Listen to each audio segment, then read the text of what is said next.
We started the Human Genome Project back in the last century. It's fun to say that. Back in the last century, we started thinking about this.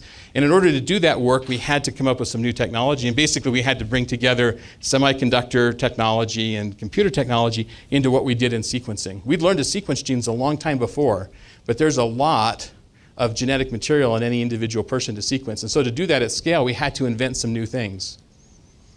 Now, I told you before that innovation, truly profound changes, are really hard to recognize when they happen, and most of the time, you have to do it retrospectively, all right? So a lot of people that I know, and maybe some of you, think of 2008 as a very bad year, right? It was the year, well, it was just a bad year, right? I'm an optimist by nature, all right? And I'm a historian at heart.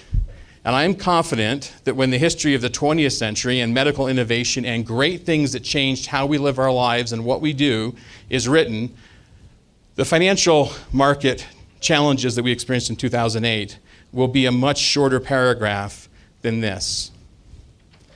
All right, in 2008, an amazing thing happened. The cost of sequencing a single genome started to drop more quickly than Moore's Law. Moore's Law is something that has held very, very consistent through the 20th century about things related to technology, computing, semiconductors.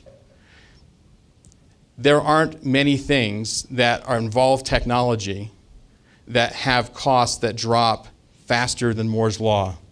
This may be the only significant thing where you can see this kind of change. So in 2001, the genome there literally would have cost $100 million to generate.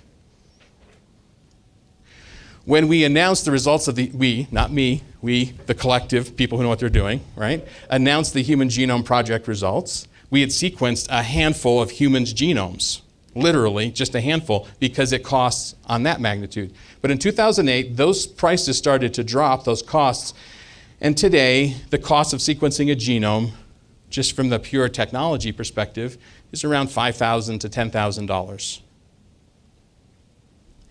That is innovation. As we grow and develop, our basic genetic sequence doesn't change. I have the genes that I have and you have the genes that you have, but our body modifies the ways those genes are expressed. And so being able to look over the course of a lifetime as different things are happening, as a child has a disease, and reanalyzing that information is critical for us to develop personalized therapy and care for an individual child. If you were a parent and you had a child who you knew had a risk of developing diabetes, hypertension, and obesity, would you not be more interested in having a conversation with your pediatrician or other caregivers about how to modify your family's eating habits, how to get access to some better foods? Right? Those are the kinds of pieces of information that we find people will want. I don't know how many people saw Minority Report or how many people read Philip Dick's original sort of story about it, but it's, again, a really nice metaphor for what we would like to do, right?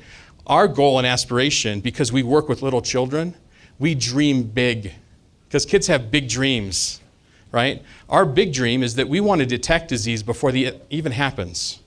And we want to treat that disease before it ever causes symptoms, right? If I'm successful in anything in my career, it's the creating of these kinds of tools and resources for my colleagues, who I showed you at the beginning, so that instead of the cure and the solution being to take a child's eye, the cure and the solution is to be able to treat that child before that tumor ever develops in their eyes in the first place and prevent that from happening. So we like to say, and I have to own, with a little pride, we treat kids better. Children's hospitals are unique places. Children are not just little adults. We don't put them in wheelchairs, we put them in wagons. All we do is take care of kids, all right? And our mission and our mission statement is that for children, we create hope and build healthier futures. It's an intergenerational commitment, all right? We'll do it better next time than we did it last time, but we're trying really hard to do it the best that we can. In 20 years, how would you expect identifications of tendencies to change? So we really are working with a version 1.0 of what we understand about the genome.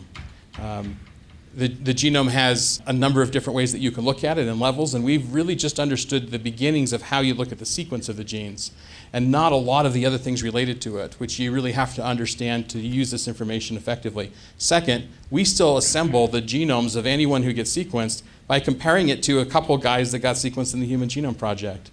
In our next wave of technology, we will have sequencers and computing that goes with those sequencers where you can do de novo assembly, meaning you don't compare my genetic sequence to someone else's to assemble mine and say this is right compared to someone else's. It just compares against mine and gets it figured out the right way.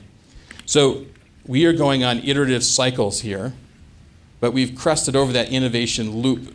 And so I'm pretty confident that over the next 5 to 10 years, our ability to be very, very precise about what the genetic things are that we're looking at and how they work in individual diseases will be exponentially greater than it is today.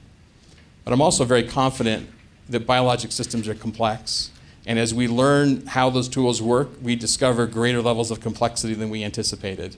And so there is a circular aspect to all of this. The more we learn and discover, the more we learn and discover what we don't know, and we have to be humble and thoughtful about that as well. Dr. Judkins, thank you very much. Thank you. My pleasure.